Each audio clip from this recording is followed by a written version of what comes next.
আউযু বিল্লাহি মিনাশ শাইতানির রাজিম। বিসমিল্লাহির রহমানির রহিম।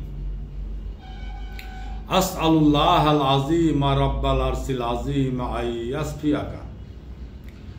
আজকে আমি আপনাদের সম্মুখে এসে হাজির হয়েছি ফোড়া এবং বাঘি, যাকে আমরা মাতৃভাষায় বলে থাকি ফোড়া এবং বাঘি। দুটার জন্য খুব সুন্দর একটা ফর্মুলা বলবো ইনশাআল্লাহুল আযীম। আল্লাহ পাক চাহে তো এতেই আপনি সেফা হাসিল করবেন, আমার কাছে আসারও আপনাকে প্রয়োজন পড়বে না ইনশাআল্লাহ। আলহামদুলিল্লাহ, আল্লাহ পাকের নিয়ামতে কত সুন্দর সুন্দর যে আল্লাহ পাক বরকত দিয়েছে আল্লাহই বেশি জানে।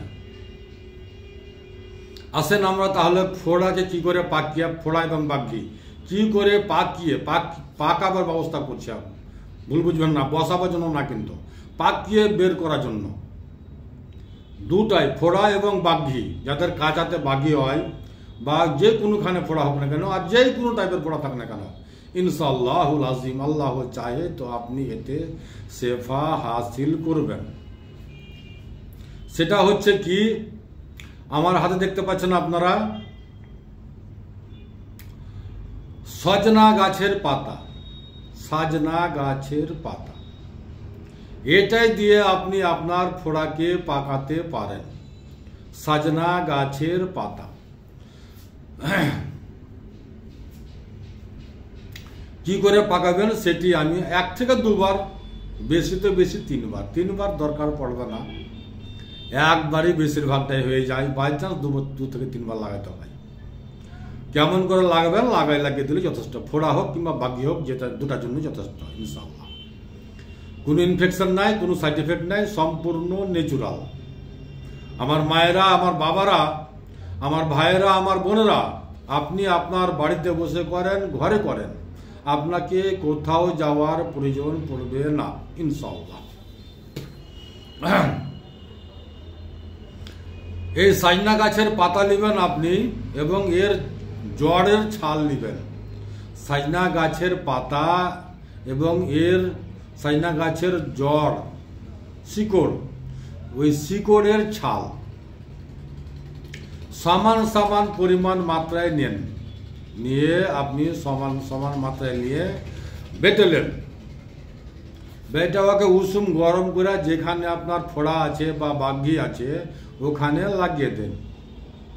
উষুম গরম করে ওকে বেঁটা উষুম গরম করে ওখানে লাগিয়ে দেন ইনশাআল্লাহ। আলহামদুলিল্লাহ, 1 বার 2 বার 3 বার, 3 বার আপনাকে পার হতে দিবে না। যখন লাগাবেন উষুম গরম করে লাগিয়ে দেন ইনশাআল্লাহ। আলহামদুলিল্লাহ, আল্লাহ পাক চাহে তো এতেই আপনার যথেষ্ট। ফোড়া এবং ব্রাণ এবং আপনার বাঘি দুটার জন্য যথেষ্ট। 1 বার 2 বার 3 বার এই নিজে নিজেই ফেটে পাকিয়ে ফেটে বের করে দিবে। আপনাকে হাত দেওয়ার প্রয়োজন পড়বে না, চাপতেও হবে না, কিছু করতে হবে না। অপারেশন করার, কাটাই ছেড়াই করার কিছুরই প্রয়োজন পড়বে না। একে সজনা গাছের জড়, সজনা গাছের পাতা দুটাকে বাটেন, বেটা উষুম গরম করে আপনি লাগিয়ে দেন। বাঘি হোক বা ফোড়া হোক, দুটার জন্য যথেষ্ট।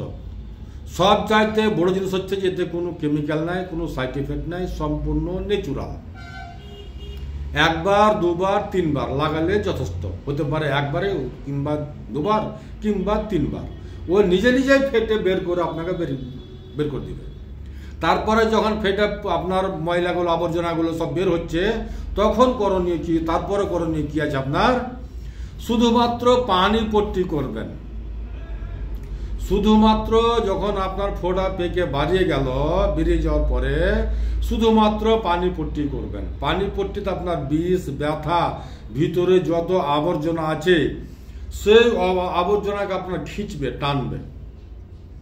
পানি পট্টি করেন, পানিকে ওই ফোড়াতে, ওই বাঘিতে বসান, উঠেলেন, আবার সাফ করেন, আবার ওই পানি পট্টিকে আবার ওই ভিজিয়ে আবার ওখানে দেন ফোড়াতে বা বাঘিতে যা আছে আপনার। আবার ওটাকে কিছুক্ষণ, আধ ঘন্টা 1 ঘন্টা আছে, 10 মিনিট পর্যন্ত আছে, আবার ওটাকে উঠেলেন। ওর তাপ, ওর গ্যাস, ভিতরে যত তাপ আছে ওর ভিতরে যত বিষ আছে, ওর ভিতরে যত আবর্জনা আছে, ওর ভিতরে একটা বীজ থাকে, ওই বীজকে পর্যন্ত টেনে বের করে দিবে। সেটা হচ্ছে পানি পট্টি। 2 থেকে 3 দিন এই পানি পট্টি আপনি করবেন। পানি পট্টি যখন করবেন একটু সামান্য ফ্যাতা হয়ে থাকবে, ভেড়ভেড়া হয়ে থাকবে, ওতে ঘাবড়াবার কিছু নাই। ওতে যত রকমের ইনফেকশন আছে, যত রকমের বিষ আছে, যত রকমের জীবাণু আছে, সব জীবাণুকে আল্লাহ পাক ওই পানি পট্টিতে বের করে দেওয়ার ক্ষমতা রাখে। ওই জীবাণুকে, ওই বিষকে, ওই কেমিক্যালকে, ওখানে যে জীবাণু আছে, ওই বিষ আছে এবং ওর ভিতরে একটা বীজ থাকে, ওই বীজটাকেও টেনে বের করে দিবে। সেটা হচ্ছে আপনার পানি পট্টি। 2 থেকে 3 দিন পানি পট্টি করবেন। পানি পট্টি পরার পরে ছেড়ে দিবেন। আর কিছু করতে হবে না। না লাগবে ট্যাবলেট, না লাগবে ওষুধ, না লাগবে বড়ি। আপনাকে আমার কাছেও ফোড়া পাকাবার জন্য এবং ফোড়ার ভিতরের ময়লা বের করার জন্য আমার কাছেও আসতে হবে না। আপনি আপনার ঘরে বসে করেন, আপনার বাড়িতে করেন, আপনি সেবা উঠান। আর পরীক্ষিত আমল আছে, এতে কোনো সন্দেহ নাই। পরীক্ষিত আমল আপনি আপনার বাড়িতে করেন, আপনার ঘরে করেন। শুধু আমার জন্য একটু দোয়া করবেন, দোয়াতে শামিল রাখবেন। ইনশাআল্লাহুল আজিম, আল্লাহ চাহে তো এতেই আপনি শেফা হাসিল করবেন। এই হচ্ছে হাকিমের হিকমত। আমার শেফার বোতলে শেফা আছে, এতে কোনো সাইড এফেক্ট নাই, কোনো কেমিক্যাল নাই, সম্পূর্ণ ন্যাচুরাল। জি হ্যাঁ, সম্পূর্ণ ন্যাচুরাল। আমি নিজের বাড়িতে করি, নিজের হাতে করি, কোনো সাইড এফেক্ট নাই, কোনো কেমিক্যাল নাই, সম্পূর্ণ ন্যাচুরাল। এটাকে যদি আপনি কালো জিরার কাসায়া বলেন তবুও ভুল হবে না। নবী করিম সাল্লাল্লাহু আলাইহি সাল্লাম বলেছে যে কালো জিরাতে শেফা আছে। কালো জিরার সাথে সাথে 100 রকমের, অনেক রকমের লতা পাতা দিয়ে তৈরি, সম্পূর্ণ ন্যাচুরাল আয়ুর্বেদ। আমার ঠিকানা হচ্ছে মালদা কালীচক পুরাতন হাট 1 নম্বর পঞ্চায়েত অফিসের সামনে। আমার নাম মোশাররফ হোসেন। আমার মোবাইল নাম্বার 9775411421, 9733601075। এই নম্বরে আপনি যোগাযোগ করতে পারেন। আসসালামু আলাইকুম ওয়া রাহমাতুল্লাহি ওয়া বারাকাতুহু। দুআতে শামিল রাখবেন।